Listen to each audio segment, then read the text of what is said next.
बुद्धम शरणम गच्छामि। बुद्ध की शरण में जाओ। बुद्ध से भी यही पूछा था किसी ने कि आप किसकी शरण में जाते हो, आप किसकी शरण में गए, और आपने क्यों कहा कि बुद्धम शरणम गच्छामि। तो बुद्ध ने बहुत प्यारा जवाब दिया। बुद्ध ने कहा कि मैं भी बुद्ध की शरण में गया। बोले बुद्ध तो आप हो? बोले मैं भी हूँ, लेकिन और भी बुद्ध हैं, और भी बुद्ध हुए हैं, और भी बुद्ध होंगे जो बुद्धि की पराकाष्ठा से बाहर चले जाएंगे, जो पार चले जाएंगे, वो सब बुद्ध कहलाएंगे। तो बुद्ध को पूछा कि आप भी गए? बोले मैं भी गया। अनेकों लोगों से बुद्ध मिले, यह इतिहास में दर्ज है, यह सबको पता है। अनेकों लोगों से भगवान बुद्ध मिले, जिनसे मिलकर उन्होंने अनेक अनेक प्रकार के अनुभव लिए। उन अनुभवों पर वो खुद चलकर देखे, पहले शिक्षा ली, फिर उसको अनुभव में रूपांतरित किया, उसके बाद किसी निष्कर्ष पर पहुँचे। और बुद्ध के शरण में आने के बाद अनेक लोगों को लगा कि फिर यह कहना और ज़्यादा अनिवार्य हो गया है कि बुद्धम शरणम गच्छामि। अनेक लोगों ने बुद्ध की शरण में आकर के, बुद्ध के पास आकर के यह जाना कि जो वो थे, जो वो हैं, उससे भी ज़्यादा कीमत का कुछ है जो उनके पास अभी नहीं हुआ है। अधिकतर सभी लोग जानते हैं कि बुद्ध की शरण में सर्वप्रथम बड़े बड़े राजा महाराजा आए। उस समय की कहावत भी है कि अधिकतर राजा महाराजाओं के बच्चों को या स्वयं राजा महाराजाओं को बुद्ध ने हाथ में कटोरा थमवा दिया, भिक्षा पात्र थमा दिया। जो कभी राजा हुआ करते थे उनके हाथ में भिक्षा पात्र दे दिया बुद्ध ने और कहा जाओ भीख मांग कर खाओ। तो लोगों ने मजाक उड़ाया। लोगों ने एक तो पहले तो बुद्ध का मजाक उड़ाया, फिर बाद में बुद्ध के अनुयायियों का भी मजाक उड़ाया, यह कहकर कि राजा को भिखारी बनना हो तो बुद्ध के पास जाओ। बुद्ध किसकी बात करते हैं? आज भी लोग बुद्ध पूर्णिमा पर, गुरु पूर्णिमा पर बुद्ध की जब बात होती है तो उस दौर में, उस समय पर, उस मौके पर, उस अवसर पर लोग कहते हैं बुद्धम शरणम गच्छामि। यह एक मूल मंत्र है। जैसे भारतीय सनातन ऋषियों ने कहा तमसो मां ज्योतिर्गमय, कि कहाँ की यात्रा करो? अंधेरे से प्रकाश की ओर, तमसो मां ज्योतिर्गमय। तमस से ज्योतिर की ओर, उजाले की ओर जाओ, यात्रा करो। गमयंस गमन करना। बुद्ध ने कहा कि बुद्ध की शरण में जाओ, बुद्धम शरणम गच्छामि। लोग कहते तो हैं, लेकिन जाते कौन है? बुद्ध मिलेंगे कहाँ? गौतम बुद्ध तो अब शरीर में है नहीं, फिर किस बुद्ध की शरण में जाए? आज अधिकतर लोगों के मन में होता है कि सच्चा गुरु कौन है। मैं उन सब से कहना चाहता हूं कि बुद्धम शरणम गच्छामि का मतलब है कि तुम चलो किसी भी स्थिति में, तुम किसी भी व्यक्ति के नेतृत्व में तुम चलना सीखो, तुम स्वयं एक दिन चलना सीख जाओगे।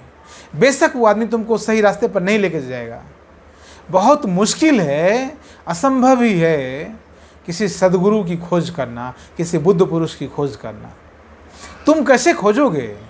तुम्हारे पास तो प्रज्ञा है नहीं, तुम्हारे पास उतनी गहरी प्रज्ञा है नहीं, तो फिर तुम खोजोगे कैसे? कैसे तुम ढूंढ निकालोगे?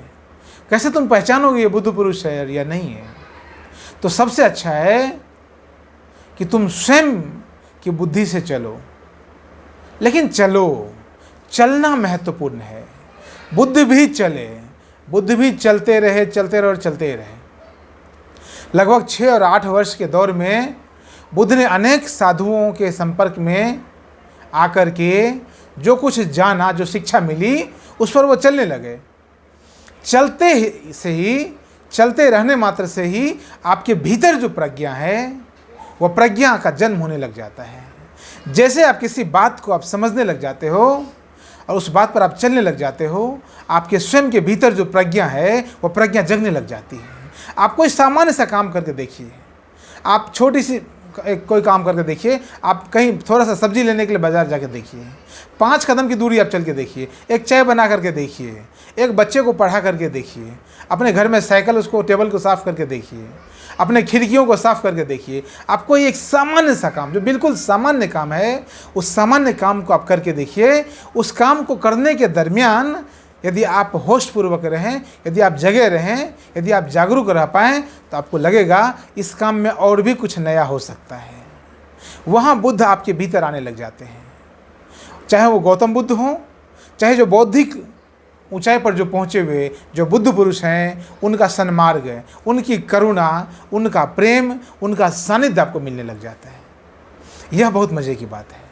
अक्सर ऋषियों ने जाना है, अक्सर संतों ने जाना है कि कोई तो है जो पीछे से गाइड कर रहा है। कोई कहता है कि पीछे से कोई गाइड कर रहा है, कोई कहता है कोई भीतर से गाइड कर रहा है, कोई कहता है ईश्वर की कृपा हो रही है, कोई कहता है महादेव की कृपा हो रही है, कोई कहता है भगवान विष्णु की कृपा हो रही है, कोई कहता है माँ सरस्वती की कृपा हो रही है, कोई कहता है माँ गायत्री की कृपा हो रही है। वह जो माँ गायत्री की कृपा हो रही है, वो जो बाहर से किसी देवी देवता की कृपा हो रही है, वो जो स्वयं के भीतर से कोई किसी कृपा हो रही है, वो जो पीछे से किसी कृपा हो रही है, वो कोई और नहीं है, वो एक ही चीज़ है, वो है चेतना, वो कॉन्शसनेस। जब आप गायत्री की साधना करते हो तो आप गायत्री की कॉन्शसनेस से जुड़ जाते हो। जब आप बुद्ध पुरुष की साधना करते हो तो बुद्ध पुरुषों की चेतना से जुड़ जाते हो। जब आप स्वयं की साधना करते हो तो स्वयं की चेतना से जुड़ जाते हो। जब आप किसी और देवी देवता की साधना करते हो तो उनकी चेतना से जुड़ जाते हो। कॉन्शसनेस ही है। उसको एक शब्द यदि कहूँ, उसको एक नाम दूँ तो उसका नाम है सोल कॉन्शसनेस। आपके भीतर जो आत्मा है वो परमात्मा से जुड़ा हुआ है ही। आत्मा परमात्मा से जुड़ा हुआ है ही। वह 24 घंटा जब आपके शरीर में आ गया है और जब आपके शरीर से बाहर जाएगा तब तक वो आपके शरीर में है और आपके शरीर में रहकर वो परमात्मा से जुड़ा हुआ है। वो जो सोल है, वो सोल तो जुड़ा हुआ है। सोल को कितना कॉन्शस किया आपने, उस सोल को कॉन्शस करने के लिए कितनी उपासना की है आपने, कितनी प्रार्थना की है आपने, कितनी साधना की है आपने, यह महत्व रखता है। तो सोल कॉन्शसनेस कैसे हुआ जाए, उसके अनेक मार्ग हैं। योग है, योग में आसन है, प्राणायाम है, ध्यान, समाधि, अनेक प्रकार के बातें हैं। तंत्र में भी मार्ग है, मंत्र में भी मार्ग है, कर्म योग भी है, अनेक प्रकार के मार्ग हैं। आपको जो मार्ग अच्छा लगता है उस मार्ग पर चलकर देखिए। चलना इम्पोर्टेंट है, कॉन्शसनेस को प्राप्त करना इम्पोर्टेंट है। कॉन्शसनेस को समझने से कुछ नहीं होगा। आप तो यूट्यूब का वीडियो देख के समझ सकते हैं, किताब पढ़कर समझ सकते हैं, किसी के भाषण सुनकर समझ सकते हैं कि सोल कॉन्शसनेस क्या है, लेकिन सोल कॉन्शसनेस को समझना एक बात है और सोल को कॉन्शस कर लेना दूसरी बात है। बुद्ध भी पढ़े लिखे लोग थे, बुद्ध राजा के बच्चे थे, बुद्ध पढ़े लिखे थे, समझदार थे, लेकिन बुद्ध को समझदारी थी एक बात है, बुद्ध को अनुभव था वो दूसरी बात है। समझदारी के बाद उनको 6 से 8 वर्ष लगा कठिन तपस्या करने में। वह जो चलने की बात है वही एक मूल बात है, बाकी सब बातें बेमानी हैं, बाकी सब बातें बेकार की हैं। हमने भी अपने जीवन में, मैं व्यक्तिगत बात करूं तो मैंने भी जीवन में जो कुछ जाना है वो करके जानता हूं। जब कुछ करने जाता हूं तब पता चलता है कॉन्शसनेस क्या हो सकता है, क्या होता है और क्या क्या हो सकता है और किन किन जगह जाकर हम कॉन्शसनेस को प्राप्त कर सकते हैं और किस किस रास्ते से हम कॉन्शसनेस को समझ सकते हैं। सोल कॉन्शसनेस को समझने के लिए आपको मैं एक छोटा सा प्रयोग बतलाऊंगा, वो है कि आंख बंद करके बैठ जाएं। जब आपको लगता है ध्यान समाधि में, ध्यान की मुद्रा में आप बैठ जाएं। ज्ञान मुद्रा में जैसा आपको मन करता है, ध्यान ज्ञान जैसे आपकी मुद्रा में आपको सुटेबल है, नहीं तो वो भी नहीं, हाथ में फंसा लें ताकि शरीर की ऊर्जा बाहर ना जाने पाए। आप ऐसे मुट्ठी बंद कर लें, ऐसे कर लें जैसे आपको लगता है। दोनों पैरों को हो सके तो तिरछा करके उंगलियों को एक दूसरे से चिपका दें और आंख बंद करके बस भीतर देखते रहें। जो मन में चल रहा है उसको आप देखते रहें। विचारों के प्रति कॉन्शियस होने लग जाएंगे और फिर क्रमशः ग्रेजुअली आप सोल कॉन्शियसनेस की ओर भी आप ट्रेवल कर जाएंगे। सोल कॉन्शियसनेस सबसे कीमती बात है, उससे कीमती कोई बात नहीं। तो मैं आप सबसे निवेदन करता हूँ इस वीडियो के माध्यम से, आप सोल कॉन्शियसनेस को समझिए। बुद्ध के कॉन्शियसनेस को समझना है, बुद्धम शरणम गच्छामि को समझना है, तो आप बुद्ध को समझेंगे और बुद्ध को समझने के लिए आपको स्वयं की चेतना को जगाना होगा, तभी आप बुद्ध पुरुष को समझ पाएंगे। और स्वयं की चेतना को जगाने के लिए सोल कॉन्शसनेस को समझना पड़ेगा। बाकी और भी कॉन्शसनेस हैं, जिसे मैं कहता हूँ physical consciousness, mental consciousness, emotional consciousness, spiritual consciousness, divine consciousness. उसको आप पूरे वीडियो में जाकर देख सकते हैं। मैं आपसे निवेदन करता हूँ बार बार, आप सोल कॉन्शसनेस को समझें। आप सब चीज़ को समझ जाएंगे, अपने आप को समझ जाएंगे, पूरी धरती को समझ जाएंगे, पूरी पृथ्वी को समझ जाएंगे, पूरे अस्तित्व को समझ जाएंगे, और अस्तित्व के बाहर भी यदि कुछ है तो उसे भी समझ जाएंगे। बहुत बहुत धन्यवाद, बहुत बहुत धन्यवाद।